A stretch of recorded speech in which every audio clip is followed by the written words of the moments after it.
요새 골프가 굉장히 유행을 하고 있어서 저 밖에 필드에 나가지 못하면 실내에서라도 골프를 쳐가며 어린아이부터 심지어는 40, 50이 넘어 힘이 약해지니까 이제 넓은 필드를 걷지 못하니까 실내에서라도 골프를 치고 조그만 게이트 볼과 같은 골프장을 만들어서 함께 즐기는 그런 운동 시대가 되었습니다.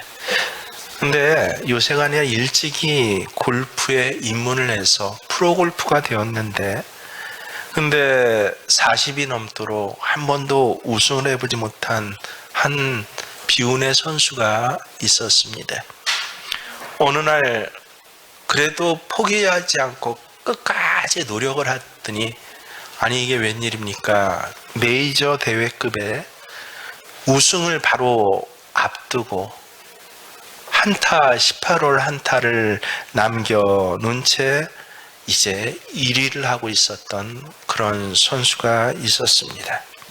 이번 홀만 잘 치면 드디어 꿈에도 그리던 우승을 하게 되는 것입니다. 티박스에 올라선 골퍼는 처음으로 이 방송에 조명을 받는 그 마지막 18홀에 티박스에 올라서 얼마나 가슴이 흥분됐는지 모릅니다. 어디서 많이 본 건 있어서 허리를 굽혀서 잔디를 쓰다듬더니 한 움큼 뜯어서 바람에 날려봅니다. 아, 뒷바람이 오고 있으니 감이 참 좋습니다. 그래서 한 번 더 뜯어서 또 한 번 다시 자기 생각해도 멋지다고 생각했는지 잔디를 또 날려봅니다. 지그시 웃으면서 이제 막 골프채를 들었는데, 근데 어디선가 이게 무슨 일입니까? 갑자기 마누라가 나타나더니 따귀를 냅다 때리는 것입니다. 눈앞에서 불이 번쩍합니다. 아니 아내가 왜 갑자기 나타났어? 화를 냅니다. 이 사람이 어디서 왜 때리고 그래? 내가 뭘 잘못했다고? 바로 우승이 눈앞에 있었는데 라고 너무나 억울해서 큰 소리를 지릅니다. 그러자 이 마누라라고 하면 안 되죠. 만우 하나님이 아직 왜 자다가 남의 머리를 흔들어 놓더니 머리카락을 뽑고 난리야 하면서 화가 났다는 것입니다. 이 남편이 마저도 할 말이 없습니다. 입맛을 쩝쩝 다시면서 말합니다. 에이, 때려도 상이나 받고 때리지. 상은 참 좋은 것입니다. 꿈에서라도 받고 싶은 것이 상입니다. 그래서 상 받기를 바라는 것은 결코 나쁜 것이 아닙니다. 상 받기를 바라는 것은 여러분 속물 근성이 아닙니다. 하나님은 우리에게 상을 주시는 분이고 우리가 하나님 상을 많이 받기를 원하신다. 제가 판단하는 것이 아니라 성경에 정말 그렇게 기록되어 있습니다. 히브리서 11장 6절에 보면요. 믿음이 없이는 하나님을 기쁘시게 하지 못하나니 하나님께 나아간 자는 반드시 그가 계신 것과 또 그가 자기를 찾는 자에게 상 주신 이심을 믿어야 할지니라. 히브리서는 우리가 잘 알고 있는 바와 같이 믿음의 책입니다. 믿음이 무엇인지를 하나하나 알려주시는 것, 이게 히브리서입니다.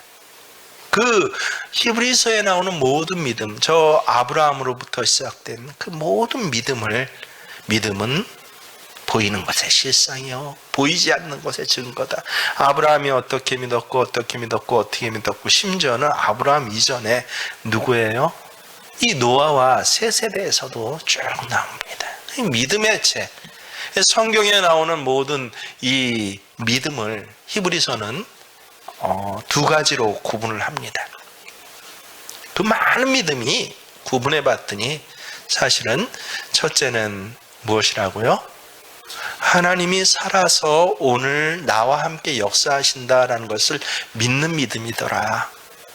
내가 어느 자리에 있든지 사망의 음침한 골짜기를 걸을 때 그때도 하나님 나와 함께 하십니다. 저 길 없는 광야, 먹을 것 없는 광야와 같은 그 죽음의 장소를 걸을 때도 하나님 나와 오늘 함께 하신다라는 이 믿음이래요. 그 모든 믿음을 구분해 봤더니 근데 또 한 두 번째 믿음이 있더라라고 하는 것입니다. 두 번째 믿음이 무엇입니까? 하나님이 계실 뿐만 아니라 하나님께서 내게 복을 주시는 하나님이다라고 하는 것을 믿는 믿음. 이것이 오히려 더 큰 믿음이다라고 하는 것입니다. 여러분, 하나님은 우리에게 일방적으로 두 가지를 내려주시는데 그게 뭔지 아십니까? 하나는 복이고 하나는 상입니다. 복은요, 하나님께서 일방적으로 내려주세요. 그래서 어디에만 있으면, 복 받는 자리에만 있으면 복을 받게 됩니다.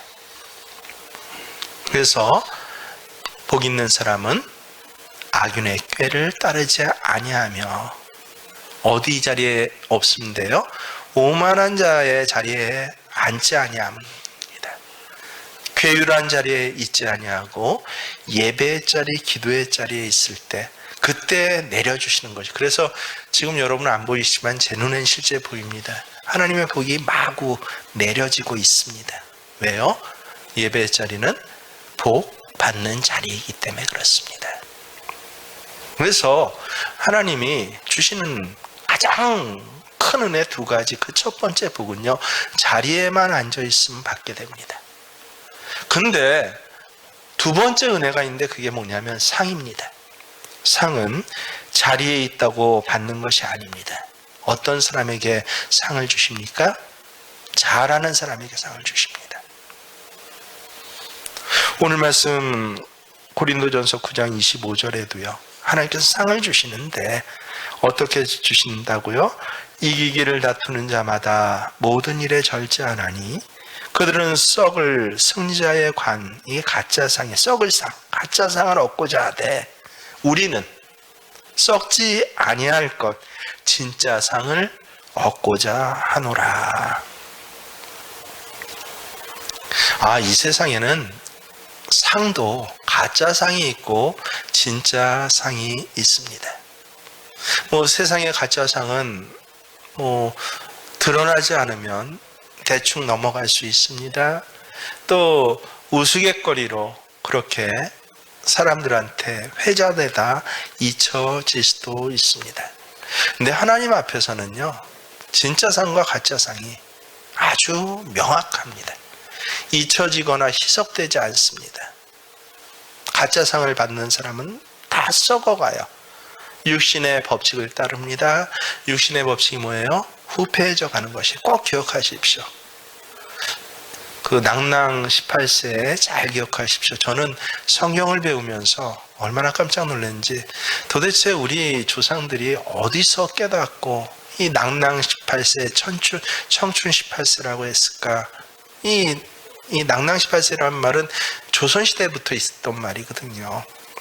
근데 실제로 오늘날 와서 현대 과학과 의학이 발달하면서 사람의 세포 DNA까지 접근해 갔더니 사람 몸에 있는 모든 세포는요, 사람 나이로 대충 18 이전까지는 살아나고 활성화되는 세포가 죽어가는 세포보다 많다라고 합니다.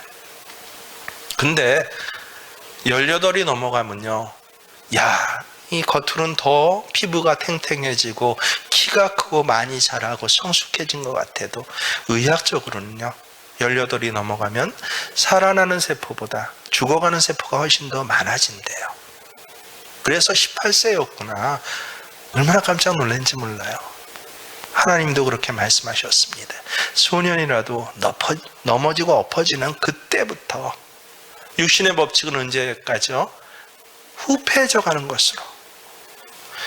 그 육신이 이 땅에 존재할 때 점점 썩어지고 후패해져 가는, 우리 눈에 안 보일지라도 그렇게 후패해져 간다라고 말씀하십니다. 근데 썩지 않을 상이 있대요. 후패의 법칙을 어때요? 뛰어넘는 상이 있더라 라고 하는 것입니다. 이 상을 하나님께서는 누구에게 주십니까? 우리에게 주시는데, 그 간절히 뭐 하는 사람? 상 받기를 원하는 사람들에게 상을 주시는데, 상 받기를 원한다라고 모든 사람이 상 받는 것 아니다라고 하십니다. 각기 잘하는 자에게 상 주시는데, 이 상에 대해서는 또 성경에 얼마나 많은지 모릅니다. 여러분, 우리가 흔히 이 복을 300가지 복이라고 하는데, 그 300가지 복의 절반에 해당하는 하나님 주시는 상들이 있더라고요. 기가 막힙니다. 그래서 말씀을 잘 음미하고 묵상할수록 얼마나 하나님에 대한 기대가 커지는지 몰라요. 말씀을 잘 모르는 사람들이 대충 믿다가 세상의 욕심에 끌리고 뭐하고 넘어지는 거지, 여러분같이 말씀에 대해서 날마다 읊조리고 가슴에 새기는 사람들은요, 점점 이 기대감이 커져요. 오히려 늙어질수록 어떻습니까? 소망이 커집니다. 하나님 나에게 어떤 상을 주실까라고요. 그래서 성경에 나와 있는 이 모든 상 중에서 놀랍게도 가장 큰 상, 하나님께서는 상을 주셔도 잠깐 있는 상을 주시기도 합니다. 때로는 병에서 낫게 되는 상을 주시기도 해요. 심지어는 나면서부터 안질병이 된 자를 걷게도 하고 뛰게도 하시는 잠깐의 상을 주시기도 합니다. 심지어는 죽었던 자를, 의학적으로 죽었다라고 판정된 자를 다시 살아 세우시는 상을 주시기도 합니다. 하지만 이런 상들은 뭐예요? 잠깐의 상이에요. 제가 묻죠. 예수님께서 죽은 나사로를 저 무덤 속에서, 그 동굴관에서 살아 일으키셨습니다. 그럼 그 다음엔 나사로는 안 죽었을까요? 영원히 살았을까요? 죽었죠. 그 후에 예수님하고 비슷한 나이대였다라고 여겨지니까 30살에 죽었다 다시 살아났지만, 몇 년을 그 후에 더 살았는지 모르지만 그는 역시 기적으로 살아났지만, 어때요? 예수님의 권세로 살아났지만 그 후에 그의 삶은 역시 후패져가는 육신의 법칙을 따른 것이에요. 그래서 하나님 주시는 상에도 잠깐 누려지는 상이 있는 반면에 썩지 않는 상이 있더라. 영원히 썩지 않을 그 상을 특별히 누구에게 주신다라고 하십니까? 오늘 말씀을 보면요, 전도자에게 주신다래요. 우리가 하나님 앞에서 참 애쓰고 노력해서 야, 너 참 잘했어 라고 칭찬받을 일이 많이 있습니다. 제가 보면 우리 교인들 칭찬받을 일이 많이 있어요. 근데 그 중에서 하나님 뭐를 가장 칭찬하실까라고 할 때 전도자를 가장 칭찬하신다라고 합니다. 아니, 하나님 앞에 수고하고 애쓰고 노력한 사람 참 많은데 왜 하필이면 전도자에게 가장 큰 상을 주십니까? 성경을 봤더니 고개가 끄덕여집니다. 정말 아주 분명한 두 가지 이유가 있습니다. 첫 번째 이유는 무엇입니까? 하나님이 제일 원하시는 일에 순종하는 것이 전도이기 때문에 그렇습니다. 기억하십시오. 하나님이 제일 원하시는 일에 순종하는 것이에요. 우리가 어미아비가 되면 하나님의 심정을 조금은 알게 됐더라라고 제가 늘 말씀드리죠. 저도 아이를 낳고 그 아이가 입을 열어서 저에게 아빠라고 부른 다음부터, 그래서 여자들은 애를 가지면서부터 엄마가 됩니다. 얼마나 위대한지 모릅니다. 근데 남자들은 제가 그러죠, 유치하고 아주 때로는 무식하고 때로는 과격하고 어리석어요. 언제야 아빠가 됩니까? 애를 아내가 낳고도 자기가 아빠인지 총각인지 잘 몰라요.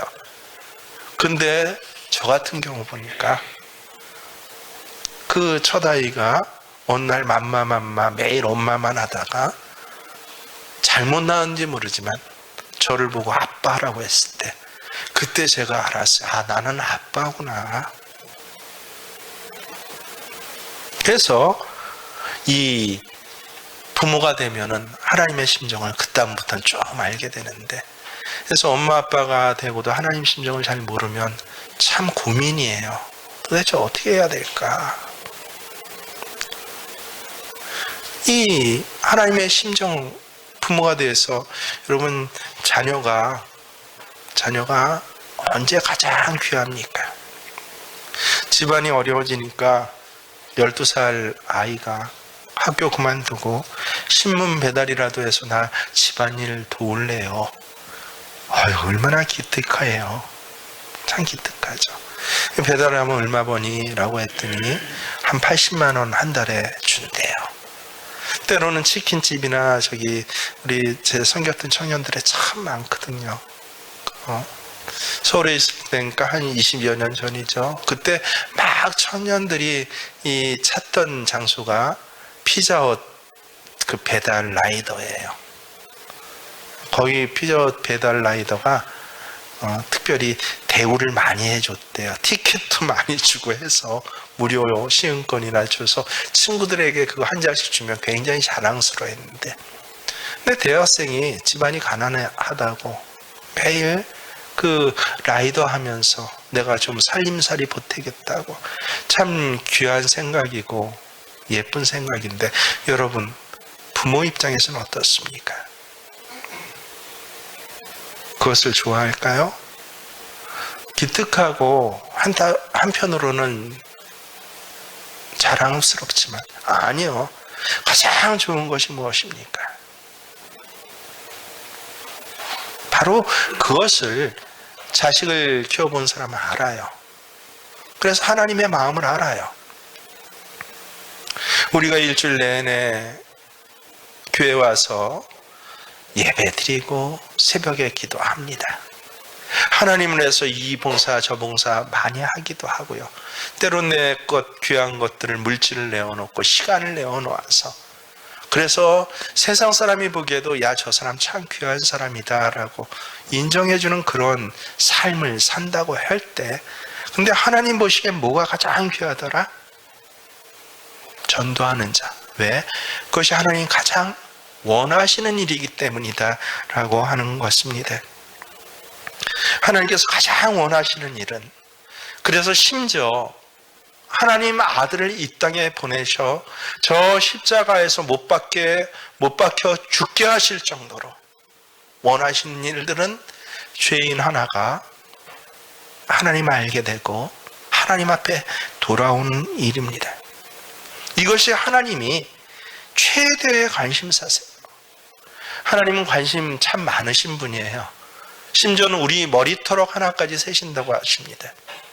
저는 제 머리카락이 몇 개인지 도무지 셀 수가 없는데, 저 자신을 굉장히 사랑하고 애틋하게 아낀다고 하면서도 나 자신을 위해서 할 수 없는 일이 참 많은데, 하나님께서는 나 한 사람의 머리털럭 하나까지 세신, 심지어는 내가 어미의 뱃속에서 그 뼈를 조성할 때부터 주관하시는 것이, 나에 대해서 관심이 그렇게 많은 것이 하나님이신데, 근데 그 많은 하나님의 관심 중에서 하나님이 제일 관심 있어 하시는 것은 한 죄인이, 한 세상에 있는 사람이 영적으로 깨어나며 예수님 내 구주이십니다라고 고백하는 그것을 하나님께서 가장 원하시는 것이다라는 것입니다. 그것 말고는요, 하나님에 대해서 뭐 다른 것 얘기한다면 오히려 다 사입일 수가 있습니다. 얼마나 이 한 영혼에 대한 구원에 하나님께서 철저한지 모르십니다. 하나님은 하나님의 뜻을 이루기 위해서는요, 어떤 때는 직접 전쟁을 주관하시기도 합니다. 여리고성도 하나님이 무너뜨리셨어요. 하늘에서 우박도 내리시고 태양도 달도 멈추게 하셔서, 그래서 이스라엘 백성들이 승리하게 하던 그 하나님의 약속과 뜻을 이루어 가십니다. 성경에 보면 하나님께서 직접 간접적으로 무수하게 하나님의 뜻을 이루어가는 장면이 얼마나 많은지 모릅니다. 근데 철저하게 전도만은요, 오직 우리들이요. 먼저 하나님 백성된 우리들을 통해서만 이 복음이 전해지게 했다라고 하는 것입니다. 그래서 전도하는 사람이 없고서는요, 한 영혼이 예수 믿고 돌아와서 영생 얻는 일이 없더라라고 하는 것입니다. 실제로 여러분, 나는 이렇게 예수 믿었다라고 간증하시는 분들 중에서 밤에 잠자다가 갑자기 하나님 꿈속에 나타나셔서 너 예수 믿어야 돼 해서 예수 믿었다고 하신 분 들어보셨습니까? 단 한 사람도 저는 못 들어봤습니다. 때로는 기적을 일으키시고 때로는 병도 고치시고 때로는 사고 나는 한가운데서도 역사하시기도 하지만 전도만은 하나님은 우리를 통해서, 심지어는 상가 아래층에 사는 점집 무당을 통해서도요, 당신 2층에 그 교회 가서 예수 믿지 않으면 당신 앞으로 살기 힘들어져, 무당이 그런 전개를 얘기를 해가 나 예수 믿게 되었다라고 하는 사람도 저는 들어보았습니다. 사람을 통해서 이 전도가, 하나님이 구원하시는 구원의 역사가 이루어지도록 아주 철저하게 그렇게 구분해 놓은 것이 하나님의 법인 것입니다. 그래서 여러분, 교회가 어떤 곳입니까? 라고 정의하면요, 교회는 어떤 곳입니까? 불려진 사람들의 모임이에요. 교회는 여러분, 거룩한 성자들의 모임 아닙니다. 죄인들의 모임이에요. 죄인도 다 와라. 근데 죄인들이 모여진 것이 교회입니까? 그건 또 아니에요. 놀랍게도 부름받은 사람들의 모임. 어떤 부름을 받았어요? 정확히 얘기하면 복음을 전하라고 부름받은 사람들이 모여서 세상을 향하여서, 그래서 교회에 모여진 이후에 이 예배를 통해서 하나님이 주시는 복과 은혜와 능력을 얻고 나면요, 그 다음에 세상을 향해서 나가는데 누구로 나갑니까? 이젠 나 남편으로 가정에 돌아가지 않습니다. 전도자로 돌아가는 것이에요. 아내로 가정으로 돌아가지 않습니다. 전도자로 돌아가는 것. 그런 사람들이 모인 곳이 바로 교회이다라고 성경은 분명히 그렇게 말씀하고 있습니다. 그래서 그렇지 않은 사람들이 만약 모여 있다면 그거는 교회 예배당 건물 안에 모여는 있는데 교회 아닙니다. 분명히 기억하십시오. 이 시대는 교회 아닌 예배당만 있는, 또 하나님의 백성이 아닌 그냥 교인이라고 종교적 교인들로 불려진 사람들이 얼마나 많은지, 앞으로는 얼마나 점점 더 그런 사람들이, 이른바 사이비 신앙자들이 많아질지 여러분 성경에 분명히 나와 있습니다. 점점 그런 사람들이 많아진다라고 할지라도 하나님의 교회는 어떤 교회다? 부름받은 사람들이 모인 것. 무슨 부름이요? 전도자로. 한 가정을 그래서 하나님의 가정으로 만들 전도자로 부른 사람들이 모여서 함께 기도하고 예배하고 은혜 누리는 곳, 그곳이 뭐예요? 하나님의 교회입니다. 꼭 기억하십시오. 왜? 하나님이 가장 원하신 일이니까. 그래서 이 전도자에게 하나님께서 가장 큰 썩지 않을 상을 주시더라라고 하는 것입니다. 같은 자녀를 키워도 이제부터는 자녀 뒷바라지를 잘해서 정치가 만들고 사업가 만드는 것에 상이 없어요. 실제 그렇습니다. 제가 섬겼던 수많은 교인들, 자녀에 대한 정말 내 자녀 다 잘 됐어요, 카이스트 갔어요부터 시작, 그런 분들 많았어요. 거기 상이 있던가요? 아니요. 잠깐. 그래서 뭐 애들 그 아주 유행어를 제가 많이 알고 있는데, 시대마다 서울대 가면 학교 다닐 때만 좋대요. 최고래요. 야, 서울대 잔치하고 뭐하고 어디 가서 나 서울대생입니다 라고 내밀면요, 사람들이 다 인정한대요. 근데 졸업하고 나면 어떻습니까? 특별히 취업난이 심했던 2008년 9년 이후에 그 몇 년간 이런 유머가 유행해서 학교 다닐 때만 좋은 게 서울대더라. 나오니까 다 아무 소용이 없대요. 잠깐 복은 되지만 나오니까 야, 그거 별거 아니구나 하는 것. 그런 것들로 자녀를 키우시면 그 자녀에겐 상이 없어요. 그 자녀를 통해서 하나님 이름이 드러나는 생명의 것들을 할 수 있는 사람들로 키워갈 때, 누가요? 예수 잘 믿는 부모가, 우리 교회 성도님 같은 분들이 이제 가정으로 돌아가서 이 젖먹이를 키우면서 그저 튼튼하게만 자라다오. 아니요, 너는 하나님의 사람으로 자라야 돼. 너 혼자 성공하고 잘 되는 것이 아니라 너는 사람들을 살리는 사람이 되어야 돼 라고 키울 땐 그것 자체가 벌써 영혼을 세워가는 전도가 되는 것이에요. 따라서 우리 예수 믿는 사람들, 다른 사람이 아니라 가정주부, 직장인, 예수 잘 믿는 사업가, 예수 잘 믿는 학생들은요, 무슨 일을 하든 간에 돈을 버는 것도 아니고 잘 먹고 잘 살기 위한 것도 아니고, 왜 내가 사업을 하고 직장에 다니고 가정을 애쓰냐? 궁극적으로 하나님께서 가장 원하시는 일을 내가 하고 있고 또 그렇게 그 일을 붙잡고 살아갑니다 라고 할 때, 예수 복음의 증거로 쓰일 때 그 쓰임받는 사람들에게 하나님께서 주시는 것이 뭐다? 상이다. 무슨 상이요? 가장 큰 상이요. 하나님 가장 원하시는 일이기 때문에. 두 번째로 전도자에게 가장 큰 상을 주신 이유는요, 희생 없이는 이 세상에 할 수 없는 것이 전도이기 때문에 그렇습니다. 여러분, 자기가 좋아서 하는 것, 많이 노력해서 하는 것, 그러고도 이루어가는 것이 참 많아요. 희생 없이도 기뻐하면서 재밌어하면서 그렇게 누려가는 것들이 참 많이 있습니다. 하지만 전도만요, 이상하게도 희생 없이는 절대 할 수 없는 것이 전도다라고. 그것도 무엇을 희생해요? 자기가 가장 귀한 것을 희생할 때. 왜? 대가의 법칙이에요. 제가 언제나 그러죠. 대가를 치르라고요.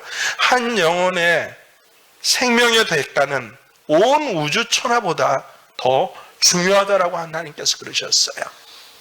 내가 있는 것 중 가장 귀한 것들을 희생하고 치러야만이 일어날 수 있는 것이 전도입니다. 오늘 18절 말씀을 보십시오. 사도 바울이 이것을 너무도 잘 알았어요. 그런즉 내 상이 무엇이냐? 내가 복음을 전할 때 가볍이 전하고 복음으로 말미암아 내게 있는 권리를 다 쓰지 아니하는 이것이로다. 권리가 있어요. 할 말이 있는데 할 말을 안 해요. 그것도 그냥 분위기 좋게 하려고 할 말 안 한 정도가 아니라 어때요? 억울해요. 감옥에 갇혀요. 죽을 만한 매를 갖다가 40에 하나를 감한 매를 3번이나 맞습니다. 죽다가 살아나는 것을 3번을 살아났다는 소리예요. 내가 이러한 희생을 치렀는데, 그래서 할 말이 있는데도 어때요? 할 말을 하지 않는 것. 야, 이게 도대체 무슨 희생입니까?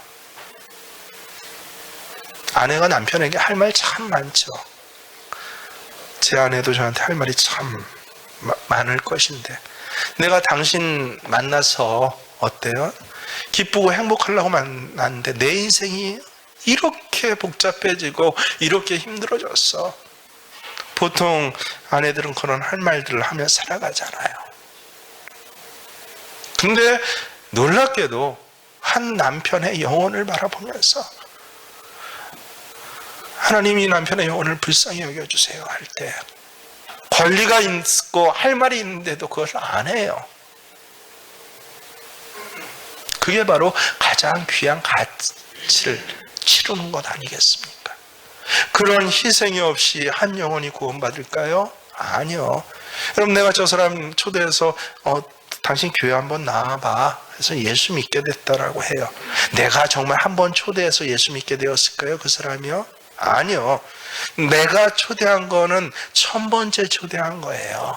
999번에 누군가 그의 친척의 새벽부터 드려지는 기도와 누군가 애쓰고 수고했던 그 무수한 섬김이 다행히 거두는 복을 내게 해주셔서 나는 한마디 말을 했을 뿐인데 놀랍게도 예수 믿게 된 것이죠. 뭐는 없다? 희생 없는, 그것도 가장 귀한 희생 없는 전도는 그런 희생을 통해서 이루어지는 거기 때문에 없더라라고 하는 것입니다. 그래서 하나님의 법칙은 여러분 기브 앤 테이크 아닙니다. 세상 법칙은 기브 앤 테이크가 참 좋아요. 매일 테이크만 해서 문제죠. 기브 앤 테이크가 어떤 땐 세상의 시스템과 혹은 세상의 가치관과 이데올로기에는 그것이 선한 것으로 어울릴 수도 있습니다. 하지만 전도만은요, 기브 앤 테이크 법칙이 아닙니다. 기브 앤 기브예요. 그랬더니 누가 더 주시는 거예요, 상을? 세상이 안 줘요. 여러분, 전도자 잘했다고 칭찬받는 사람들 봤습니까? 저는 못 봤어요.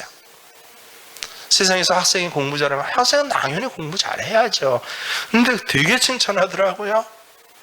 여러분, 직원이 일 정직하게 열심히 해요. 당연히 정직하고 열심히 해야죠. 근데 저 사람 참 괜찮은 사람이야, 칭찬받더라고요. 집에서 음식 잘하고 밥 맛있어요. 그렇게 되도록 이 아내의 일을 담당하는 사람들은 실력을 갖춰가야죠. 근데 칭찬, 심지어는 돈 받고 파는 음식조차 맛있게 만드는 음식점이요? 당연하잖아요. 그런데도 산골짜기까지 찾아가면서 칭찬을 합니다. 근데 어마어마한 희생을, 그 음식만 잘 만드는 것보다 더 희생한 전도자는 뭐예요? 칭찬하지 않아요. 그러니 누가 칭찬해 주신다? 하나님이 칭찬을 해 주시는데 뭐로? 가장 큰 상으로. 기억하십시오.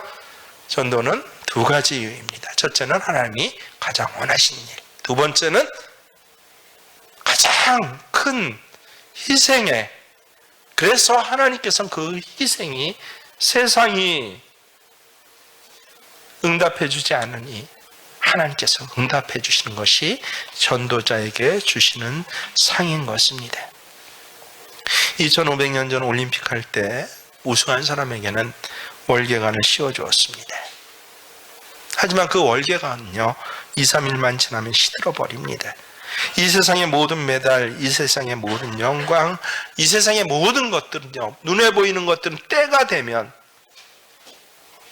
낭낭 18세 이후에는요, 다 후패해 갑니다. 그 모든 것들은 가짜상이에요. 여러분, 진짜 상을 기대하시고 소원하시길 바랍니다. 한 주일 남았습니다. 이 진짜 상을 바라보고, 그래서 하나님 가장 원하신 일, 내 가장 귀한 새벽의 시간들 얼마나 귀한가요? 내 가장 귀한 이 섬김의 시간들 얼마나 귀한가요? 그리고 반드시 이 말씀을 붙잡고 기대하십시오. 하나님, 내게 어떤 분이다? 상 주시기를 원하시는 분이고, 나는 하나님께서 상 주시는 상을 받는 그런 일을 하겠습니다라고 고백하시는 저와 여러분 되시기를 주의 이름으로 축원합니다. 우리 함께 찬송가의 가사가 내 신앙의 고백입니다. 481장 찬송 함께 부르십니다.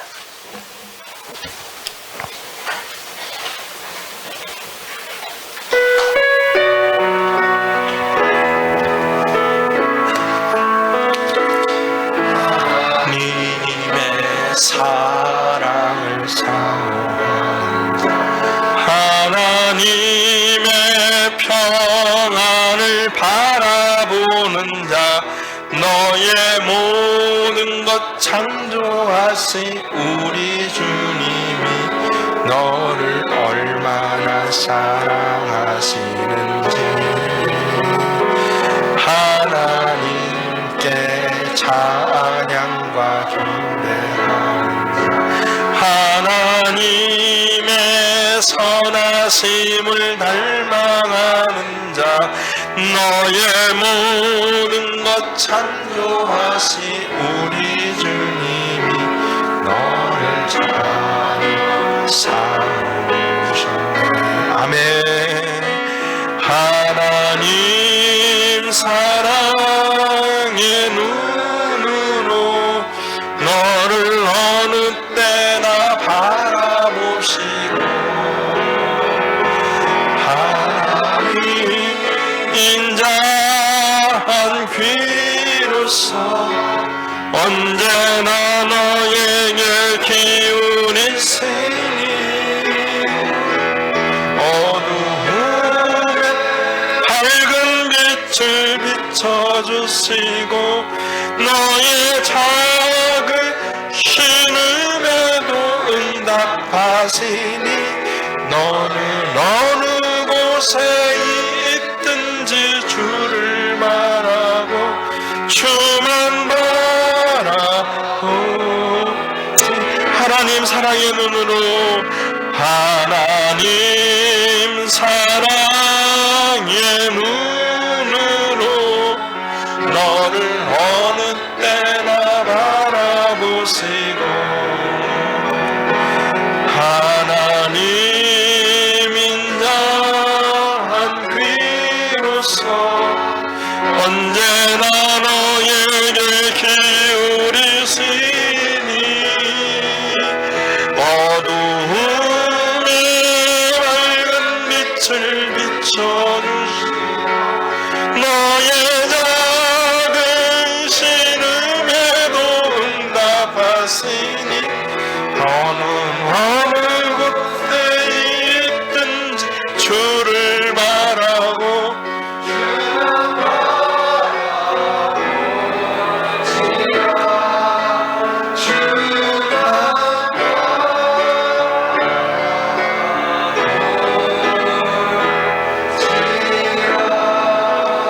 기도합니다. 그렇습니다. 하나님, 우리가 한 영혼을 살리는 하나님의 일을 할 때 내 작은 신음소리 하나까지 해도 관심을 가져주시고 귀를 기울이시며 내 머리털 하나까지 하나하나 세면서 하나님의 가장 귀한 상을 내게 주시는 그것을 기뻐하시는 하나님이시란 걸 알게 하시고 믿어지게 하신 거 감사를 드리옵나이다.